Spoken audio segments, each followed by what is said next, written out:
back to Culture Crossroads. We are joined in this segment by CJ Konstantinos. He is the founder of the People's Reserve.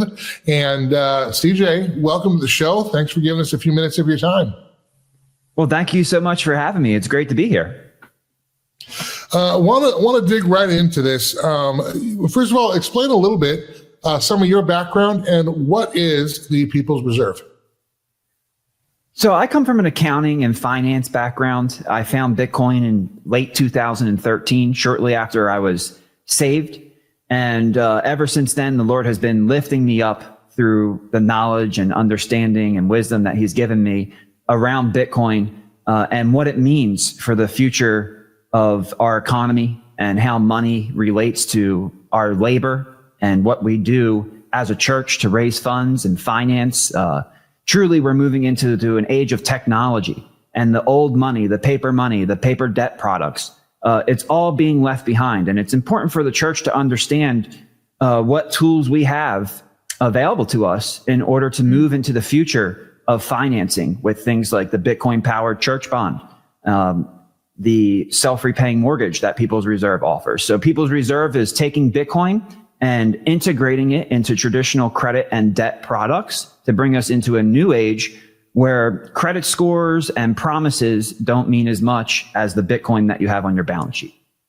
I'm gonna throw in a bonus question here. Explain to me just real quickly how in a digital currency age, why credit scores and such wouldn't hold you back. That's one of the biggest fears of digital currency is that, well, now we're going to be locked into the matrix, if you will. And if I don't vote right or think right, or I don't take the right magic potion, they're going to shut off my bank account.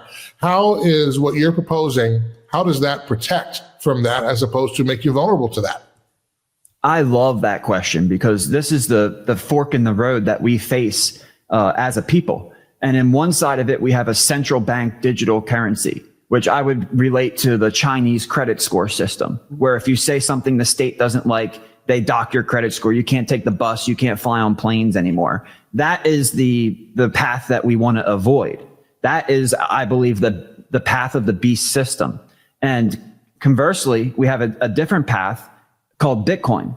And Bitcoin, yes, it's digital. However, it's a commodity credit market. The CBDC credit market is based on your social credit score. It's based on promise and based on a gauge that the state issues to you. A Bitcoin credit score is a commodity credit score. It's based on the reality of how much Bitcoin you own. So the more Bitcoin you own, the higher of a credit score you're going to have because the lower risk you're going to be as a borrower. It doesn't matter what your opinion is of the government. It doesn't matter what your opinion is on some social issue. No outside source can dock how much Bitcoin you have because the ledger is a truth ledger. That's why I like to refer to it as truth money. And we can use that truth to then assign you a credit score based on the value that you deliver to the economy. Because as you deliver value to the economy, you will acquire Bitcoin. And regardless of your opinions, that Bitcoin will always be there and accounted for properly on the truth ledger. Whereas with that central bank digital currency system, the state enters in and all of this agenda that doesn't have to do anything to do with your credit worthiness, all of a sudden starts to play a role in your credit score. And it truly is two different paths that we're looking at here.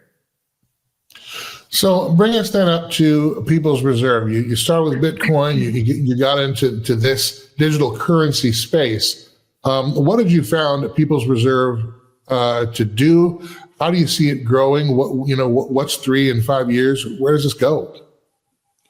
So I think one of the most exciting thing about People's Reserve is that we are completely reconfiguring the financial markets. We are poised to, after we go live at the end of next quarter, pretty much flip the foundations of finance upside down. And I think one product that we should be pretty excited about is the Bitcoin-powered church bond. Because right now, churches rely on tithes. And if you want to tithe beyond your required tithe on your belief based on your faith, then the only thing you can do is really give. There's nothing wrong with that. That's perfectly okay. And I recommend that you do that. The Lord is going to bless you. However, there needs to be an investment opportunity. Why is there an ability for the people and for the church to go and invest in these publicly traded companies that are putting kids in sweatshops or that are building missiles and killing people all around the world, but we don't have a way to invest in the expansion of the kingdom of God. It just doesn't make sense to me. I want to tithe, but I also want to take my funds and invest in the expansion of the kingdom of God and bringing the gospel to the four corners of the earth. And the church bond takes Bitcoin as engineered money and leverages it to empower the church. And it allows the church to raise funds and create an investment opportunity that is secured and backed by Bitcoin, which allows the church, the people of the church, to then invest in that mission, whether that's community outreach, a new building, a new school, whatever it is. We now have the ability to invest in that opportunity and to expect returns powered and produced by Bitcoin being integrated into the product, rather than the church having to go and create more cash flow through its tithing process. So opening up a whole new world of the ability for Christian Bitcoiners to invest in the expansion of the kingdom of God, I think is the most exciting thing that People's Reserve is doing on the financial side as it applies to the church. RC and Julianna, I know that the church bond aspect of People's Reserve was a big highlight for you, and that's one of the reasons why you brought CJ to the program. And I thank you for that. Want to give you guys an opportunity to expand a little bit on church bonds, why that attracts you, and then if you have a question for CJ here. Yeah, I think the interesting thing here, Andrew, is that for the longest time, the church was kind of like, please, sir, may I have some more, right? And there's always this constant struggle of we need funds, we need this, we need that. What People's Reserve proposes is that the church becomes self-sustaining with the congregation's help, but can build an asset class and deliver a return that can be used for more growth. When we talked to CJ about this idea, it was one of those eureka moments where we say, finally, there is an opportunity to do what the Father has actually called us to do. This is the story of the talents, basically playing out in real life. And CJ has taken that logic with his team at People's Reserve and said, let's do what the Father told us to do. And I'll tell you, Watchman Action, we are excited to be able to educate people on this and to bring CJ along to have this discussion, because there is so much opportunity where you're not worried about the government as a church or the IRS or anything like that. You have a level of control, but I think most importantly, long after we're all gone, generationally, this thing not only sustains, but it grows. CJ, a question for you, just shifting for a moment. You had mentioned before the self-repaying mortgage. Can you give us a 30,000 foot level? Because this is exciting as well. Can you give us a 30,000 foot level on how that would work with Bitcoin? Yeah, absolutely. And before I go into that, there is one thing I want to add, and I think it's a hot topic. And if it's not, it should be within the Christian community.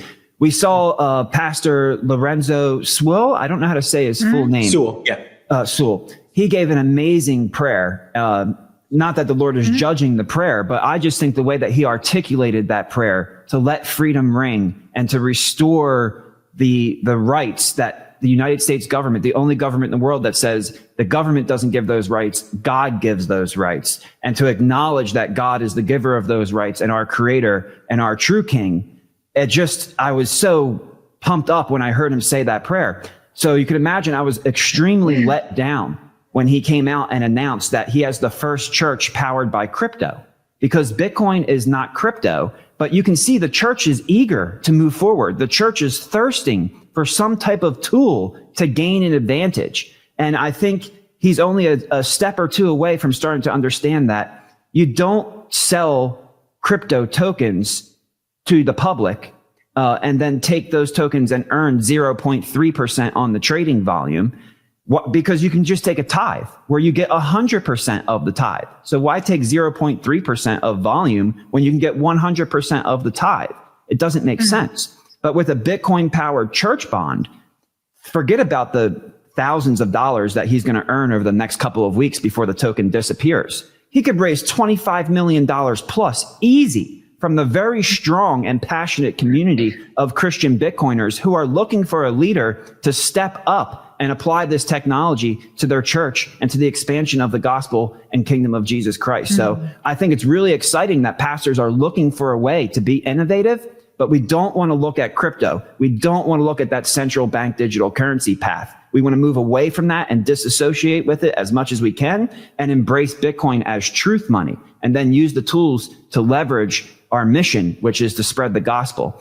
And so thank you for letting me say that, because I think it's a really big opportunity for the church to step up and embrace the technology and these new financial tools that we're going to bring to market. And one of those tools is the self-repaying mortgage. Now, what's amazing about this is some people might have home equity and they have no Bitcoin. Other people might have Bitcoin and don't have a home. So depending on what situation you're in, we've built a product for you. Let's say you have Bitcoin and you don't have a home, which is not most people, but you'll be able to post that Bitcoin as collateral, and you'll be able to get a prime interest rate minus. We call it prime minus. So you'll start at that 6 to 8% range, depending on your credit worthiness. And the more Bitcoin you post as an additional collateral in the contract, in the mortgage contract, the lower your interest rate goes. So we can actually write a mortgage today for close to 3%. And if rates go back down, which they may not, because even though the Federal Reserve is lowering the Federal Reserve funds rate, the 10-year, which is the mortgage anchor rate, is still going up. So if those rates come back down, we can always beat those rates, because the posting of Bitcoin collateral reduces the risk to the lender. And interest rates are always based on the supply of money, the demand for loans, and the counterparty risk. That's the credit score we were talking about earlier. The credit score communicates to the lender your level of risk. And the higher, stronger your credit score is, the lower the interest rate you can get. Well, you can accomplish a stronger score by posting Bitcoin collateral to get a lower rate. Now, what about people who don't have Bitcoin, but they've owned their home? Maybe they had a 30-year mortgage, they already paid it off. Or maybe they've already paid off their 15-year mortgage, whatever that is. They've bought a home, and the value of that home has gone up over time. And now they have equity in their home, but that equity is trapped. And that home equity can't really be tapped into unless you go to a bank and borrow against it and pay interest on it, in which case your monthly liabilities now increase. At People's Reserve, we've created an option for you to tap into your home equity and transform it into Bitcoin equity. Now, why would you want to do that? Well, simple, because the rate and pace of growth of your home equity is much lower than the rate and pace of growth of Bitcoin. Bitcoin is an engineered money. It's a savings technology. It was strategically designed to manipulate the laws of economics and price discovery to empower the people who hold it. A home naturally goes up in value as the value of the dollar continues to go down, because the government continues to print money to run a deficit budget, which decreases the purchasing power of those dollar units, which forces the price of the home to go up. So the price of the home will go up relative to the forcing of the dilution of the dollar. But the price of Bitcoin goes up not only relative to the dilution of the dollar, but through its engineered design as a savings technology. So when you turn that home equity into Bitcoin equity, you can now grow your wealth at a much faster pace, which opens up the doors to all different types of possibilities, including the investment in a church bond, so that you can invest in the expansion of the kingdom of God. CJ, I have about 1,000 more questions and only about 45 seconds. One, thank you for that information. That is just a taste. There's so much more. Where can people find you? The best place for people to find you if they do want to follow up or want to try to get in touch? Yeah, well, thanks again for having me, guys. It was an absolute blast. And if you want to learn more, you can follow me on X at CJ Konstantinos. And of course, follow People's Reserve as well at People's Reserve.